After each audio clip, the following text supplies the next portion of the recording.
Welcome, Manisha. Why did you want to become a teacher, and what was the motivation for you?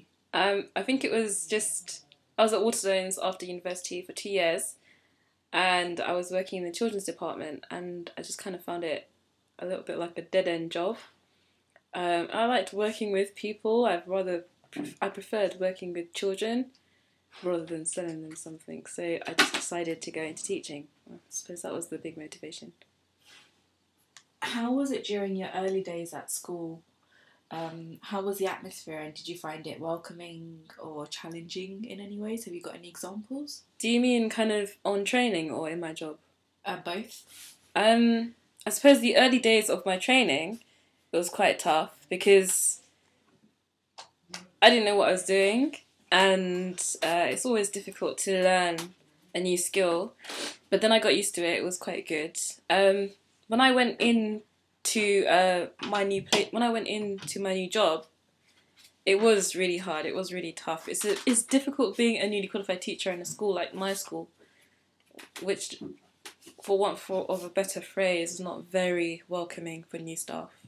Can you tell us a bit more about the school that you work in? It's a North West London school. It's a school in Ofsted Satisfactory category, soon to be Ofsteded. It's gone through many problems and there's many issues.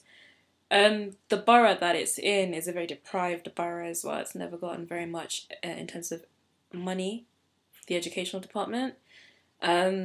So overall it's quite... But the demographic of the kids is very mixed, from pretty mixed backgrounds, lots of kids from estates.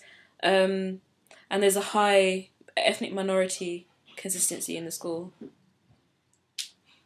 Are there any particular incidents that have stayed with you, good or bad?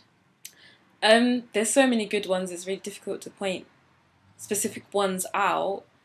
I suppose when I first was introduced to my first GCSE class in year 10, when I first started out, and it was the first lesson that I ever taught as a qualified teacher, and it just went amazingly. They were wonderful kids, and the lesson just panned out so well. For me, it's a small thing, but for me, that was a really big event.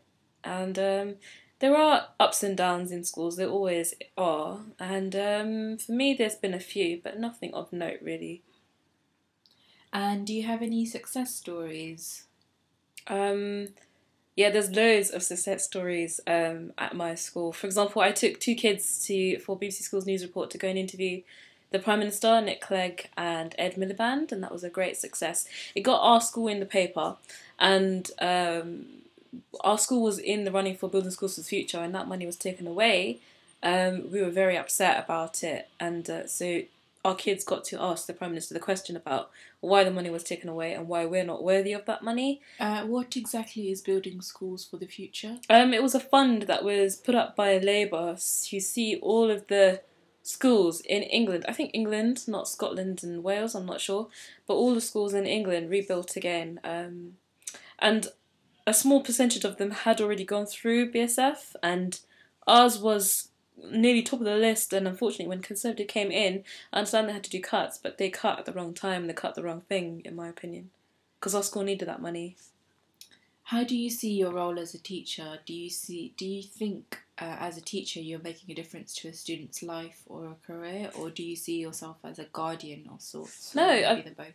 No, teacher is both guardian and I'm also making an impact on them. If you think about it, a lot of the time in London schools in particular, it's the teacher that a student sees the most. I'm the second adult, or sometimes even the first adult in certain circumstances, and a child spends the majority of their childhood life in school rather than at home. So of course the teacher has to have some kind of nurturing or guardian role.